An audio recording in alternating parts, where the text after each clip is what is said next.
المؤرخين كيأكدوا لنا على أن المدينة تم التأسيس ديالها على يد واحد الملك أمازيغي سوفاكس، وبالضبط في القرن 1320 قبل الميلاد. ولكن السيادي، شكون هو هذا سوفاكس؟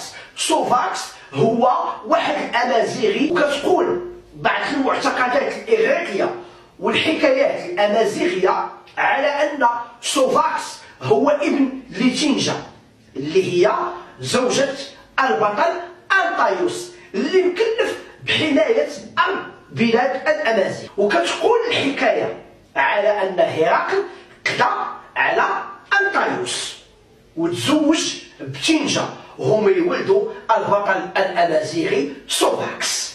وبحيث أن سوفاكس كيتعتبر هو الأب المرجعي ديال الملوك ديال شمال إفريقيا آنذاك، واللي كانت كتنحدر منه جميع السلالات ديال الملوك الأمازيغية، وهو اللي سمى مدينة طنجة نسبة إلى أمه اللي هي تينجا، وكانوا كيعيطوا لها آنذاك طنجيس، وذلك تبركا بأمه.